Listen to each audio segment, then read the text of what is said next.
I'm Rita Cook with ECP-TV. I am sitting here this morning with Chief Vernell Dooley from Glen Heights and Ellis County Sheriff Chuck Edge. Still my favorite person in the world. So we're going to talk a little bit. One of the things I want to talk with you guys about is I know that there's a lot of discussed right now with police officers around the country because of what's happened in Minneapolis, but actually you guys have something to say. There's a lot of laws that I think people don't really understand. Like, let's just start right out with the First Amendment is right to assemble, correct? And so that's what people are doing. They're trying to protest peacefully, but then the police are coming in and arresting the protesters. Why is this happening? I know that there's a reason for that, and I want the viewers to know about why you guys have the right to do that and when that will occur. Well, we don't have the right to arrest somebody who is peacefully protesting. Okay. Because of the First Amendment.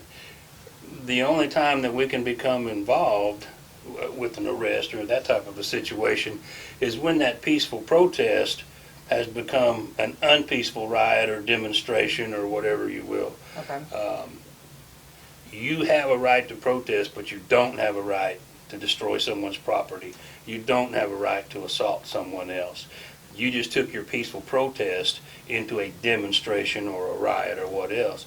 And then law enforcement does have a right to step in. But what if not everybody's doing that? What if it's just like one person, like you're with me and I throw something through a window and steal a TV? Are you going to get in trouble too? Or do you still have the right to be there and they arrest me? Or does the whole group get broken up by that one thing? Well, we still have a right to peacefully protest.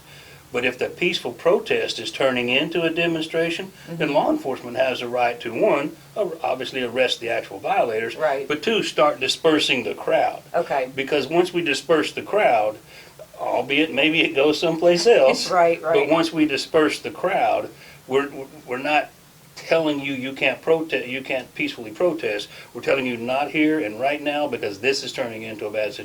Okay, so Chief Dooley, what do you have to say about that as far as, like, so you can arrest me if I'm sitting there peacefully if you have asked us to leave after... The arrests occur during these type of situations when they become unpeaceful, when the protesters start damaging property, start hurting each others out there, okay? That's when these arrests happen, okay? But as we disperse a crowd and we're met with resistance, that also can lead to additional arrest. Okay. But only for those individuals that are committing those offenses and those crimes. Okay. Because I did see on some footage on Saturday night that there were people being picked up from sitting down, I think in Los Angeles, and being arrested and taken away. Well, again, if you're asked to disperse, because the situation... I have to listen to you. Now you have to disperse. The peaceful protest, the non-confrontational arrest, or whatever terminology, you know, the soft arrest, where you're told to vacate, you know, it's like me laying down in front of a tank.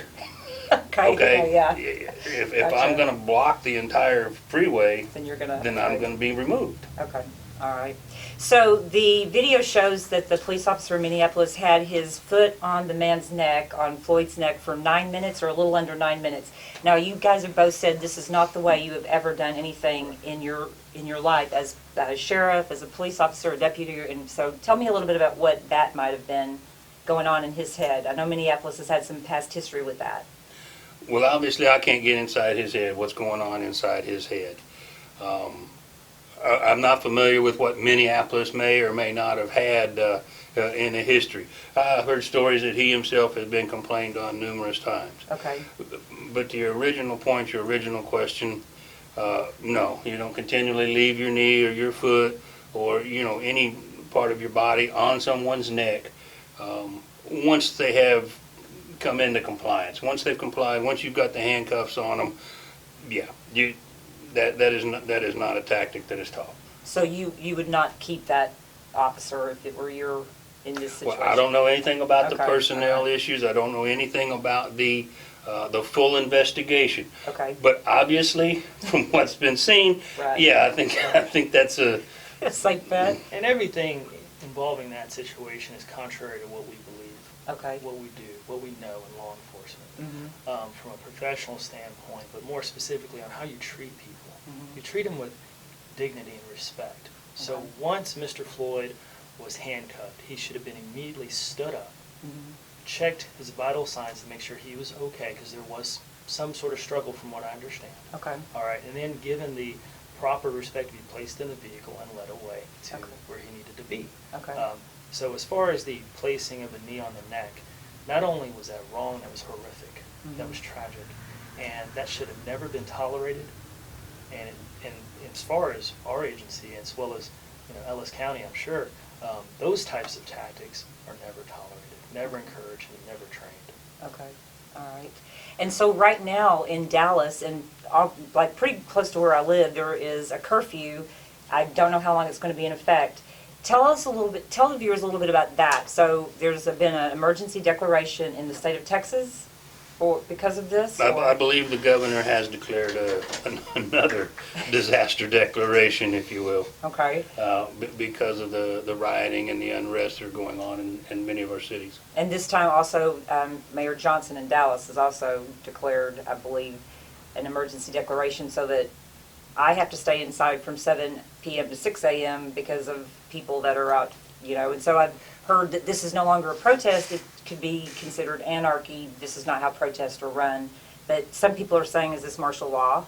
I mean, we were just inside for 2 months because of COVID-19, and now everybody's out. And I don't see any social distancing going on in the protesting, but the protesters are not doing that. So what do you guys think? What's going on here with that? It's hard to speak to the operations of another city like the city of Dallas, but thinking of how they're trying to protect other people, property in that city, a curfew is a reasonable solution temporarily. Okay. And it will allow them to come up with plans to properly structure peaceful protests in the future.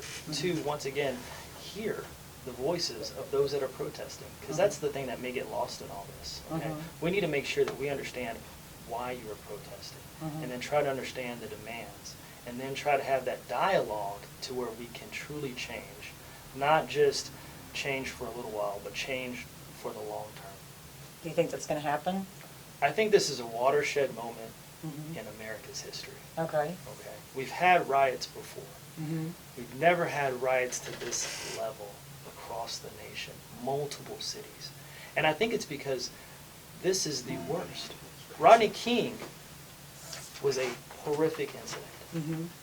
He didn't lose his life. George Floyd lost his life.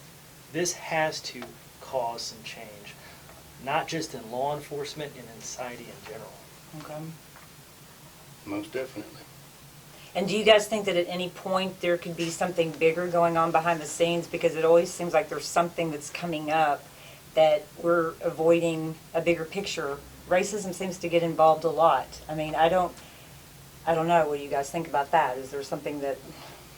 I can't say if there's a bigger situation going on behind the scene on a couple of things. One, I can't picture something that's bigger than what we've got going on right now. Race relations in America. And a pandemic. Yeah, and Just on top one of the thing pandemic. after another. But, is there any big conspiracy going on that this is just one more thing and, what's going to happen when this one's over? Is there going to be another? I've got no way of knowing that. This situation is big enough as it is. It's important enough as it is. And it's, we're going to have to deal with it on an appropriate and professional level. And that's going to take more time than worrying about what's next. Okay, because if something else is next and it's bigger than this, we're all in trouble. We're going to be in a bind. So, Yes, ma'am. This is huge, and there needs to be a very intense conversation amongst everyone on how to get past this. okay. This has been building for a long time, and it's time for us in law enforcement to truly recognize everyone as equals in humanity, equals as far as appreciating their life and letting everyone know that all lives truly matter. Everyone matters. Yeah.